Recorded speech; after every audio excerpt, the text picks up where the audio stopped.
Good morning बच्चों, कैसे हैं? उम्मीद है कि अच्छे ही होंगे। अब तक आप लोग जो है ऑनलाइन क्लास में जो आपकी पाठ्य पुस्तक क्षितिज और कृतिका है उनके जो पाठ हैं या कुछ उनके जो है चैप्टरों का हम लोग जो है अध्ययन किए हैं,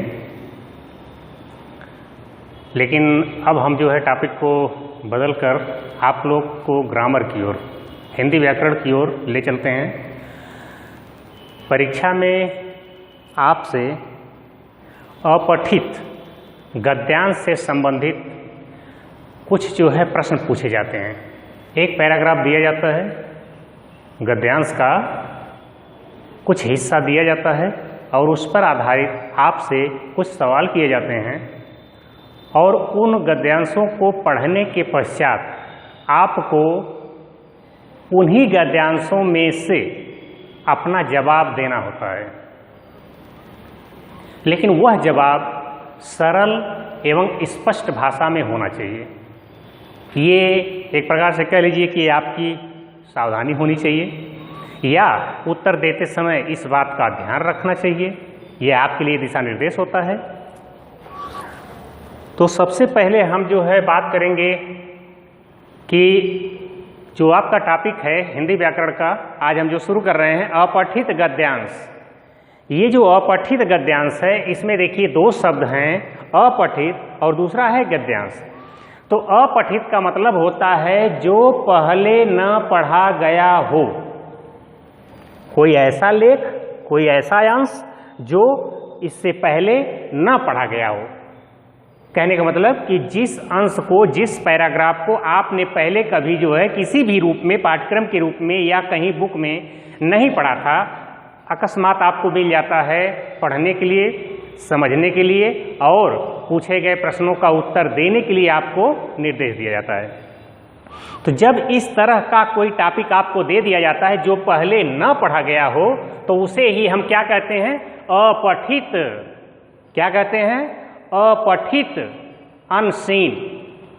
कोई ऐसा पैराग्राफ जो आपने पहले नहीं पढ़ा है और एकाएक आपके सामने आ रहा है, लेकिन आपको उसको पढ़ने के पश्चात उस पर आधारित जो भी प्रश्न हैं उनका जवाब देना होता है। ऐसा परीक्षा में पहला ही प्रश्न आपसे पूछा जाता है। तो उसी टॉपिक को तैयार करने के लिए हम आज यहाँ जो है चर्चा कर रहे हैं ऑनलाइन क्लास में कि अपठित क्या है। तो आपको हम बता चुके कि जो पहले न पढ़ा गया हो उसे हम अपठित कहते हैं और जो पढ़ा गया होता है उसे पठित कहते हैं। गद्यांश कहते हैं कि चिंतन प्रधान जो रचनाएं होती हैं वे जो है गद्य होती हैं। तो उन्हीं चिंतन प्रधान रचनाओं में जो आपको अकस्मात जो है पढ़ने के लिए दी जाती है, अटेंडम आपके सामने जो है दे दी जाती है, पहले से आपको कुछ पता नहीं होता है, तो वही जो है अपठित गद्यांश का नाम दिया जाता है। और यह जो अपठित गद्यांश होता है वह किसी भी निबंध, कहानी या किसी लेख या व्यंग्य या यात्रा वृत्तांत या संस्मरण, कहने का मतलब कि हिंदी गद्य की जितनी विधाएं हैं उन विधाओं में से किसी का भी कोई एक छोटा पैराग्राफ के रूप में, अनुच्छेद के रूप में एक हिस्सा आपको उठा करके प्रश्न के रूप में रख दिया जाता है प्रश्न पत्र में, जिसको आप जो है पढ़ते हो और उसका आपको पूछे गए प्रश्नों का उस पर जो आधारित होता है उसका जवाब देना होता है। जो यह पैराग्राफ होता है बच्चों ध्यान रखिए, यह जो अपठित अंश होता है वह किसी भी विषय पर आधारित हो सकता है, इसीलिए इसको अपठित नाम दिया गया है। क्योंकि अगर किसी विषय से संबंधित दे दिया जाएगा तो फिर आप उसको उस सब्जेक्ट की परिधि में बांध कर देखने लगोगे। इसीलिए यह जो है किसी भी विषय पर, किसी भी टॉपिक पर आधारित यह पैराग्राफ होता है जिसको आपको पढ़ना होता है और पढ़ने के बाद अच्छी तरह से समझना होता है और समझने के बाद पूछे गए प्रश्नों का आपको समुचित, सरल और स्पष्ट रूप में या स्पष्ट भाषा में आपको जवाब देना होता है। मैंने इससे पहले भी अभी कहा है आपसे कि परीक्षा में जो आपका रिटन एग्जाम होता है, जो लिखित परीक्षा होती है, उस लिखित परीक्षा में पहले प्रश्न के रूप में आपसे अपठित गद्यांश पर आधारित एक प्रश्न पूछा जाता है जो 10 मार्क, कितने नंबर का होता है? 10 नंबर का। आप इसको इस तरह से भी समझ लीजिए कि यह आपके पाठ्यक्रम का हिस्सा होता है, आपके सिलेबस का यह एक पार्ट है। क्या? अपठित गद्यांश। आपके अंदर एक सवाल बन रहा होगा मेरी बातें सुनने के बाद, इतनी सारी बातें सुनने के बाद आपके अंदर एक सवाल कौंध रहा होगा, आपके मन मस्तिष्क में गूंज रहा होगा कि आखिर इसको पढ़ने का मकसद क्या है, इस टॉपिक को पढ़ने पढ़ाने का उद्देश्य क्या है। तो बच्चों सीधा सा इसका जवाब है कि हिंदी भाषा को समझने और बोलने में आपकी क्षमता का कितना विकास हुआ है यही परखा जाता है कि आप हिंदी भाषा को कितना अच्छी तरह से समझ ले रहे हो या समझ चुके हो और कितना अच्छा बोल लेते हो। यही पावर, यही कैपेसिटी डेवलप करने के लिए ये पैराग्राफ या कहिए कि ये प्रश्न या ये टॉपिक आपको पाठ्यक्रम में शामिल किया गया है, यही देखने के लिए कि बच्चे की जो हिंदी भाषा से संबंधित बोलने और समझने की क्षमता है वह कितनी विकसित हो चुकी है। इसी को परखने के लिए, इसी को जांचने के लिए इस प्रश्न को या इस टॉपिक को पाठ्यक्रम में शामिल किया गया है।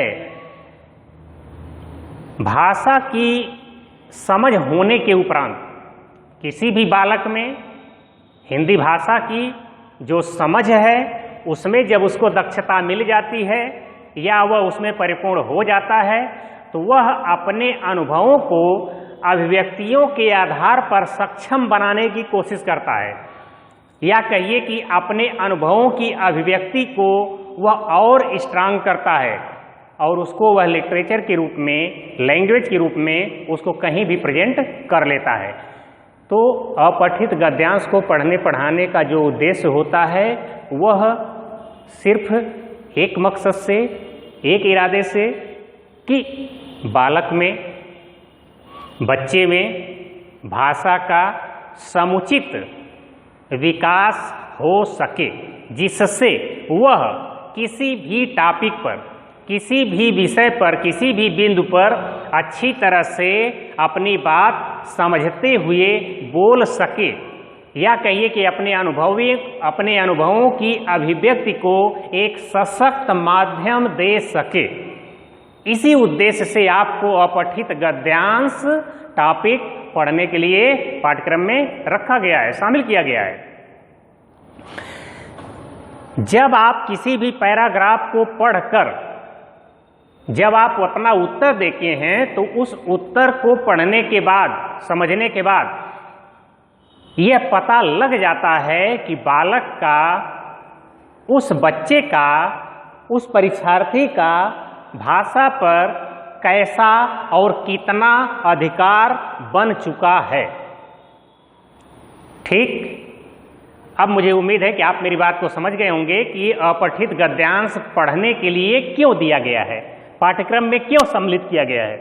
क्योंकि भाषा से संबंधित आपके अंदर कैसा और कितना, या कहिए कि कैसी और कितनी क्षमता विकसित हो चुकी है, इसी की परख लेने के लिए, करने के लिए ये टॉपिक आपको पढ़ने के लिए दिया गया है। तो बच्चों सबसे पहले आप जो अब तक तो आपने जान लिया, सुन लिया कि अपठित गद्यांश, अपठित क्या है, अपठित गद्यांश क्या है, इसका विषय क्या हो सकता है, इसको पढ़ने पढ़ाने का उद्देश्य क्या होता है, यह भी आपने देख लिया।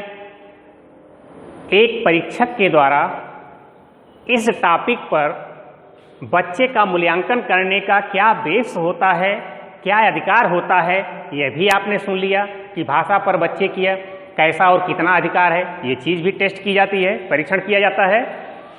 तो अब आप आइए प्रैक्टिकली जो है देखिए कि जब आपको कोई पैराग्राफ दे दिया जाता है तो उस पैराग्राफ पर आधारित जो भी सवाल पूछे जाते हैं तो उन सवालों के जवाब देने से पहले आपके कुछ ऐसे उत्तरदायित्व होते हैं आपकी कुछ ऐसे ड्यूटीज बनती हैं जिनको आपको ध्यान में रखना पड़ता है। जैसे इस चीज को हम दूसरे शब्दों में भी कह सकते हैं कि किसी भी गद्यांश पर आधारित प्रश्नों का जवाब देने से पहले हमको निम्नलिखित बातों का ध्यान रखना पड़ता है, या निम्नलिखित बातों का ध्यान अवश्य देना चाहिए। क्या? सबसे पहले आपको सावधानी बताई जा रही है कि किसी भी गद्यांश पर आधारित प्रश्नों का उत्तर देने से पहले आपको या आपका यह उत्तरदायित्व तो बनता है कि आप जो है उस गद्यांश को कई बार पढ़िए, 1 बार, 2 बार, 3 बार, अगर आवश्यकता पड़े तो चौथी बार भी पढ़िए, ताकि आप उसके का मतलब उस गद्यांश का जो मूल भाव है उसको आप समझ सकें। कहने का मतलब गद्यांशों पर आधारित प्रश्नों का उत्तर देने से पहले हमको दिए गए गद्यांश को कई बार पढ़ना चाहिए, ताकि उस गद्यांश का जो मूल भाव है वो हमको समझ में आ जाए।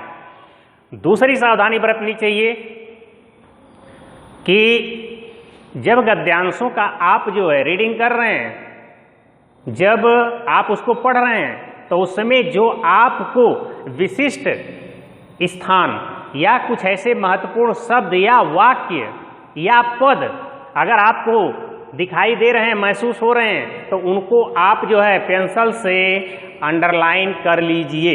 इससे क्या होगा कि मूल भाव को समझते हुए पूछे गए प्रश्नों का समुचित जवाब देने में आपको मदद मिलेगी। तीसरी सावधानी कि जब भी आप जो है गद्यांशों को पढ़ने के बाद प्रश्नों को पढ़ना शुरू करें कि कौन कौन से प्रश्न हमसे पूछे जा रहे हैं, तो उन प्रश्नों को पढ़ते समय आप ध्यान पूर्वक पढ़ें कि क्या, कितना, कैसे, क्यों, कहाँ, कब, इन चीजों का ध्यान रखते हुए। कहने का मतलब कि प्रश्न का स्वरूप अच्छी तरह से भली भांति आपको समझते हुए पढ़ना चाहिए, ताकि सटीक उत्तर दे सकें। चौथा जवाब आपका, या कहिए चौथी सावधानी आपका, कि जब आप किसी गद्यांश को पढ़ रहे हैं तो अगर देखे होंगे कि जो गद्यांश होता है, या कहिए कि जो अपठित गद्यांश परीक्षा में पूछा जाता है, तो कभी कभी लघुत्तरीय प्रश्न पूछ दिए जाते हैं, कभी कभी अति लघुत्तरीय प्रश्न पूछ दिए जाते हैं गद्यांश पर आधारित। लेकिन कभी कभी प्रश्न बनाने वाला हमें जो है विकल्प के तौर पर उन्हीं गद्यांशों पर आधारित कुछ प्रश्न दे देता है, जिसमें क, ख, ग, घ या ABCD 1 2 3 4 आपको ऑप्शन दे देता है और कहता है कि इस प्रश्न का कौन सा जवाब सही है, A सही है या B सही है या C या D। तो कहा जा रहा है कि जब आप विकल्पों को, जब किसी प्रश्न को पढ़ रहे हैं, तो उस पर आधारित जो विकल्प दिए गए हैं उनको सावधानी पूर्वक ध्यान देना चाहिए, क्योंकि दो विकल्प कभी कभी एक जैसे प्रतीत होते हैं, एक जैसे लगते हैं, तो वहाँ आप जो है दुविधाग्रस्त हो जाते हैं। इसलिए आप जो है गद्यांश को ध्यानपूर्वक पढ़कर गद्यांश पर आधारित जो प्रश्न दिए गए हैं, अगर वह वैकल्पिक तरीका अपनाया गया है प्रश्न पूछने का, तो वहाँ सावधानी से जो है विकल्पों का चयन करना चाहिए, ताकि आपके उत्तर गलत न हो सकें। बेटा लास्ट में एक सावधानी या एक जो है पॉइंट और है ध्यान देने योग्य, कि आप जब भी आप अपना उत्तर दिया करें, जब भी गद्यांश पर आधारित आप अपना उत्तर दीजिए, तो एक बात को हमेशा अपने माइंड में सेटल करके रखिए, हमेशा ध्यान दीजिए कि जो भी प्रश्न पूछा गया है उसका जवाब हम कहीं बाहर से न देकर पूछे गए गद्यांश की पंक्तियों पर आधारित ही होना चाहिए। कहने का मतलब कि गद्यांश में जितना अंश पूछा गया है, पूछे गए प्रश्नों का जो उत्तर होना चाहिए इसी गद्यांश पर आधारित होना चाहिए, न कि कहीं और बाहर से। तो इस तरह से आपने देख लिया कि व्याकरण का आज हम पहला टॉपिक जो अपठित गद्यांश के नाम से शुरू कर रहे हैं। तो अपठित क्या है, अपठित गद्यांश क्या है, इसका विषय क्या हो सकता है, और ये जो है आपकी परीक्षा का हिस्सा है या नहीं है, ये भी हमने बता दिया। अपठित गद्यांश को पढ़ाने का मकसद क्या है, इसका उद्देश्य क्या है, ये भी एक्सप्लेन किया जा चुका है। और साथ साथ परीक्षक जो है अपठित गद्यांश के माध्यम से बालक के स्तर का कैसा पता लगाना चाहता है, ये भी आपने सुन लिया कि वह भाषा पर कैसा और कितना अधिकार होता है, यही चीज़ वो चेक करता है। जब कोई अनसीन पैसेज आपको दे दिया जाता है तो उसको हल करने से पहले आपके लिए कुछ ऐसी ध्यान देने योग्य बातें होती हैं जिनको मैं 5 बिंदुओं के अंतर्गत अभी आपको बता दिया कि कई बार पढ़िए ताकि मूल भाव समझ में आ जाए। विशिष्ट जो पॉइंट दिखाई दें उनको अंडरलाइन कर लीजिए। प्रश्नों को ध्यानपूर्वक जो है पढ़िए ताकि प्रश्न का स्वरूप आपको समझ में आ जाए, ताकि आप सही उत्तर दे सकें। और वैकल्पिक प्रश्न यदि दिए गए हैं तो उन विकल्पों को ध्यानपूर्वक जो है चुनिए ताकि आपके जवाब अनुचित न हो, गलत न हो सकें। और एक 5वां जो है सावधानी आपको और बताई गई है कि जब भी आप अपना उत्तर दें तो वह जो है वही पैसेज बेस्ड होना चाहिए, गद्यांश पर आधारित होना चाहिए, न कि बाहर के तथ्यों या बाहर से लिए गए कहीं भी किसी भी तरह के तथ्य शामिल नहीं होने चाहिए, बल्कि हमें गद्यांश पर आधारित प्रश्नों का अपना जवाब देना चाहिए। तो बेटा आज की क्लास में बस इतना ही। धन्यवाद।